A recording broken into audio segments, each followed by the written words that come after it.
नमस्कार, हमारे चैनल का डिजिटल लाइव देख रहे हैं आप और आपके साथ मैं हूं शगुन से। बिहार में चुनावी घमासान देखने को मिल रहा है, चुनावी रूप वहां पर देखने को मिल रहा है। तमाम जो राजनीतिक दल हैं, उन्होंने कई तरह के आश्वासन जनता को दिए, कई तरह के दावे उनके द्वारा किए गए, जिसमें एक दावा और एक तरह का अगर कहा जाए तो बात उनके द्वारा बार बार महिलाओं को लेकर की गई। यानी कि महिलाओं को हम ये देंगे, रोजगार देंगे, महिलाओं को सशक्त बनाएंगे। और ना केवल बिहार की यहाँ पर मैं बात कर रही हूँ, बल्कि आप पूरे देश भर में देखें, जहां जहां चुनाव होते हैं वहां पर महिलाओं का खास तौर पर जिक्र किया जाता है। महिला सशक्तिकरण को लेकर, महिला को रोजगार देने को लेकर, और कुल मिलाकर इस तरह से पार्टिसिपेशन उनका शामिल करवाना, उनको इस तरह से पूरा चुनावी दौर में शामिल करवाना, ताकि महिलाएं यहाँ पर एक तरह से स्टार बनकर उभरे, या फिर उनको केंद्रित किया जाता है।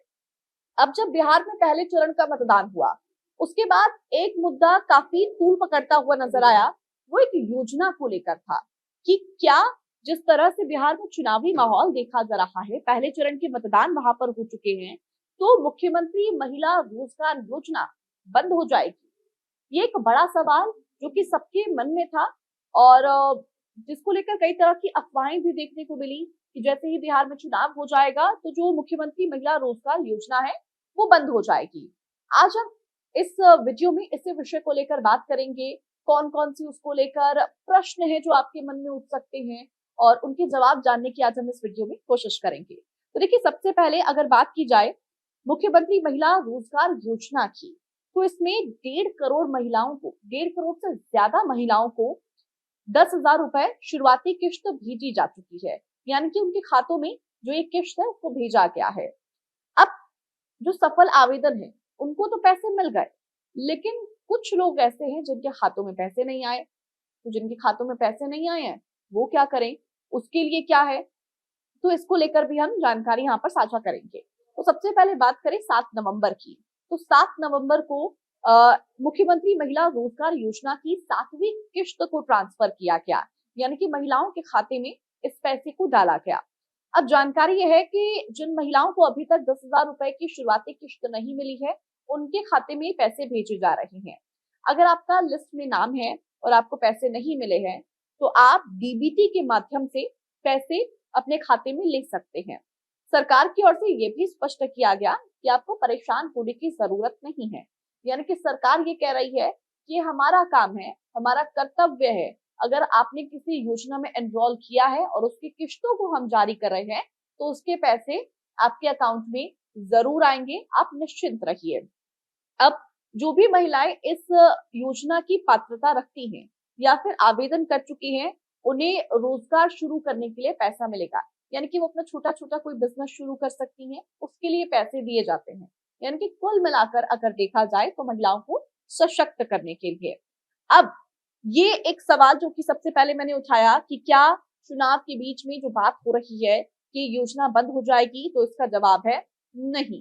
प्रशासन ने इसको लेकर साफ कह दिया है कि यह योजना जो है वो बंद नहीं होने वाली है। ये तमाम जो बातें फैल रही है फिलहाल चुनावी माहौल के बीच में, ये एकमात्र अफवाह है, इसके ऊपर ध्यान नहीं दें। चुनावों के बाद भी जो पात्र महिलाएं हैं, यानी कि इस योजना के तहत जिनको पैसे मिल रहे हैं, उनके खाते में पैसे जाएंगे। यानी कि चुनाव के पहले जिस तरह से होता था, चुनाव के बाद भी कुछ वैसी ही तस्वीर आपको देखने को मिलेगी, कुछ बदलेगा नहीं। सरकार की ओर से 26 दिसंबर तक की तारीख तय की गई है। अब आगे बढ़ते हैं। चुनावों के बाद भी क्या आप आवेदन कर सकेंगे, ये सवाल भी सबसे बड़ा इसके बीच में उठ रहा है। तो उसका जवाब है हाँ। अगर आपके मन में, जो कि बार बार सवाल उठ ही रहा होगा, लाजमी है, क्योंकि चुनावी माहौल के बीच में जब इस तरह की योजनाएं तूल पकड़ती हैं, उनको लेकर अफवाहें फैलती हैं, तो कई तरह के प्रश्न आपके दिमाग में उठना भी लाजमी है। अब एक और सवाल जो लोगों के मन में काफी ज्यादा है कि क्या चुनाव के बाद भी वो आवेदन कर सकते हैं, यानी कि अप्लाई कर सकते हैं। तो इसका जवाब है हाँ। आप चुनाव के बाद भी अप्लाई कर सकते हैं, क्योंकि इसकी तरफ से कोई अंतिम डेट सरकार की ओर से नहीं दी गई है। तो आप कभी भी अप्लाई कर सकते हैं। मान लीजिए आपने अभी अप्लाई नहीं किया है, तो आप आराम से बाद में भी अप्लाई कर सकते हैं और इस योजना का लाभ उठा सकते हैं। अब कोई अंतिम तारीख चूंकि इसकी तरफ से तय नहीं है, तो जो महिलाएं अपनी जीविका समूह से जुड़ने के बाद आवेदन की शर्तें पूरी करेंगी, उन्हें इस योजना के तहत आर्थिक मदद दी जाएगी। अब सवाल ये कि आपने रोजगार यहाँ पर सृजित किया, आपने रोजगार का माध्यम बनाया, आपको पैसे मिलने शुरू हुए, आपने कमाई करनी शुरू करी, तो क्या आपको वो पैसे वापस करने पड़ेंगे? इसका जवाब भी जानते हैं। चूंकि जिस तरह के चुनावी माहौल के बीच में अफवाहें हैं, एक-एक करके तमाम अफवाहों को हम यहाँ पर क्लियर कर रहे हैं। सवाल ये था कि क्या मुख्यमंत्री महिला रोजगार योजना के तहत मिलने वाला पैसा सरकार को वापस करना होगा? तो अधिकारियों ने इसको लेकर भी एक स्टेटमेंट जारी किया। उन्होंने कहा कि ये पैसा महिलाओं को रोजगार शुरू करने के लिए दिया गया है और इसे वापस करने की जरूरत नहीं है। यानी कि जो आप बाकी तरह की तमाम योजनाएं देते हैं, देखते हैं, जिसमें आपको सरकार की तरफ से पैसा मिलता है। आप आवास योजना ले लीजिए, महिलाओं को लेकर तमाम तरह की और योजनाएं हैं, छोटी-छोटी बच्चियों को लेकर योजनाएं हैं। तो उसमें जो सरकार के द्वारा पैसे दिए जाते हैं, सेम उसी तरह इस योजना में भी आपको पैसे दिए जाएंगे, लेकिन आपको वापस करने की जरूरत नहीं है, क्योंकि आपको रोजगार के लिए दिया गया है, रोजगार शुरू करने के लिए दिया गया है। इन 10,000 रुपए से महिलाएं अपना रोजगार शुरू कर सकती हैं। अगर 6 महीने के बाद ये रोजगार सफल होता है, तो आगे 2 लाख रुपए तक की आर्थिक मदद के लिए वो आवेदन कर सकती हैं। अब देखिए, सवाल ये था कि क्या हमें 10,000 रुपए वापस करने हैं, जिसका जवाब मैंने दिया नहीं। लेकिन आपको इसका एक बेनिफिट भी मिलेगा। अगर मान लीजिए आपने 10,000 रुपए से 6 महीने के अंदर एक रोजगार की बहुत अच्छी स्थिति शुरू करती है, तो आपको 2 लाख रुपए तक की आर्थिक सहायता और मिल सकती है। यानी कि आप अगर अप्लाई करें, तो जो 10,000 रुपए से आपने अपना रोजगार शुरू किया, आप उसको थोड़ी और उसमें इन्वेस्टमेंट करके, क्योंकि 2 लाख रुपए तक की आपको लिमिट मिल जाएगी, तो आप उसमें थोड़ा और इन्वेस्टमेंट करके उस रोजगार को बड़ा कर सकते हैं और लोगों को काम दे सकते हैं। हालांकि अभी ये स्पष्ट नहीं है कि ये सीमा जो है वो 2 लाख रुपए तक की है या फिर 2 लाख रुपए से ज्यादा की है। और 10,000 रुपए तो चूंकि आपको वापस नहीं लौटाने हैं, लेकिन जो 2 लाख रुपए है उसके बाद की जो राशि है जिसके लिए आप अप्लाई करेंगी, वो आपको वापस लौटाने होंगे या नहीं, ये अभी स्पष्ट नहीं है। केवल 10,000 रुपए तक की ये स्थिति है जब आपको पैसे नहीं लौटाने पड़ेंगे। अब जब इस तरह की योजनाएं शुरू होती हैं, तो उसको लेकर कई तरह के फ्रॉड भी होते हैं, वो भी है। अधिकारियों ने ये भी कहा कि अगर किसी भी स्तर पर योजना का लाभ देने के नाम पर आपसे कोई पैसे मांगता है, यानी कि आपको ठगने का प्रयास करता है, तो आपको पैसे देने की जरूरत नहीं है। इस योजना के तहत आपको कोई भी पैसा देना नहीं होगा। आपको अगर एनरोल करना है, अप्लाई करना है, तो आपको पैसे देने की जरूरत नहीं है। आपको केवल और केवल अप्लाई करना है। आप उसकी शिकायत कर सकती हैं। मान लीजिए आप कहीं पर योजना के लिए अप्लाई करने जाती हैं और आपसे पैसे मांगे जाते हैं, तो आप उसकी शिकायत कर सकती हैं। इसकी शिकायत ग्रामीण क्षेत्र की महिलाएं जीविका के प्रखंड से कर सकती हैं। आप जिला कार्यालय में जाकर इसकी शिकायत कर सकती हैं, या फिर प्रखंड विकास अधिकारी और उप विकास आयुक्त या फिर जिला पदाधिकारी के पास जाकर आप शिकायत कर सकती हैं। या वही शहरी क्षेत्र की जो महिलाएं हैं, ग्रामीण क्षेत्र की मैंने पहले बात करी, और अब शहरी क्षेत्र की अगर बात करूं, तो वो नगर निकाय कार्यालय में जाकर शिकायत अपनी दर्ज करा सकती हैं। ये कुछ आसान जवाब मैंने आपको बताए इस योजना को लेकर। सबसे पहले कि क्या ये योजना बंद हो जाएगी, तो इसका जवाब है नहीं, ये योजना बंद नहीं होगी। दूसरा सवाल ये कि क्या आपको पैसे लौटाने पड़ेंगे, तो इसका जवाब है नहीं, 10,000 रुपए तक आपको नहीं लौटाने होंगे। हालांकि 2 लाख रुपए आपको लौटाने हैं या नहीं, अभी ये स्पष्ट नहीं किया गया है।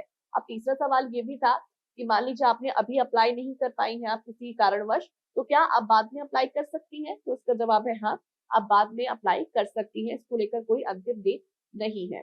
तो मैंने आपको तमाम सवालों के जवाब तो बताए। अब आप ये भी सोच रहे होंगे कि आपने सवालों के जवाब तो दिए, लेकिन इस योजना के तहत अप्लाई कैसे किया जाए, वो भी जानकारी। तो देखिए, मैं आपको साफ शब्दों में अगर बताऊं तो बहुत आसान तरीका है इसके लिए अप्लाई करना। सबसे पहले आपको ऑफिशियल वेबसाइट पे इसकी जाना होगा। BRLTS जीविका के तहत आपको अप्लाई वेबसाइट पर जाना है, और वहां पर जाने के बाद आपको रजिस्ट्रेशन या फिर लॉगिन सेक्शन में जाकर क्लिक करना है। अब जो भी आवश्यक जानकारी हो उसको आपको फिल करना है, और उसके बाद आपको क्या करना है, अपने जो लॉगिन क्या है उसके बाद क्रेडेंशियल्स यानी कि अपनी जानकारी साझा करनी है। फिर योजना का चयन करें। अब आप ऑफिशियल जब वेबसाइट पे जाएंगे, लॉगिन करेंगे, तो आपको बहुत तरह की योजनाएं मिलेंगी। योजनाओं की एक लिस्ट मिलेगी, उसमें आपको सिलेक्ट करना है मुख्यमंत्री महिला रोजगार योजना, ये आपको सिलेक्ट करना है। और उसके बाद आपको उसमें जानकारी भरनी है, जो भी आपकी सही जानकारी है आप उसको साझा करें। अपना मोबाइल नंबर डालें, आधार नंबर डालें, अपने बैंक खाते की जानकारी उसमें साझा कीजिए, और उसके बाद किस तरह का आप व्यवसाय उससे खोलना चाहती हैं वो भी जानकारी आपसे अगर मांगी जाए तो आपको उसमें साझा करनी है और फिर आपको उस फॉर्म को सबमिट कर देना है। यानी कि बहुत आसान तरीका है, कुछ आसान मात्र इसके स्टेप्स है। सबसे पहले आपको ऑफिशियल वेबसाइट पर जाना है, उसका मैंने आपको नाम बताया, और उसके बाद वहां पर जाने के बाद आपको रजिस्ट्रेशन और लॉगिन करना है। लॉगिन करने के बाद जो भी आपसे प्राथमिक तौर पर जानकारी मांगी जाएगी वो जानकारियां अपनी भरें और किस तरह का व्यवसाय उससे शुरू करेंगे, अपनी अकाउंट डिटेल डालें, अपना आधार नंबर डालें और उसी के बाद आप उस फॉर्म को सबमिट कर दें। यानी कि बहुत आसान तरीके से आप इस योजना का लाभ उठा सकती हैं। ऐसी ही तमाम जानकारियों के लिए आप हमारे चैनल के डिजिटल प्लेटफॉर्म से जुड़े रहिए। नमस्कार। जहाँ भक्ति है हर शब्द में, कथाओं में छिपे हैं दिव्य रहस्य और ज्योतिष देता है जीवन को दिशा। धर्म से जुड़ी हर बातों को जानने के लिए हमारे चैनल स्तुति को सब्सक्राइब करें। चैनल पर जाने के लिए इस लिंक पर क्लिक करें।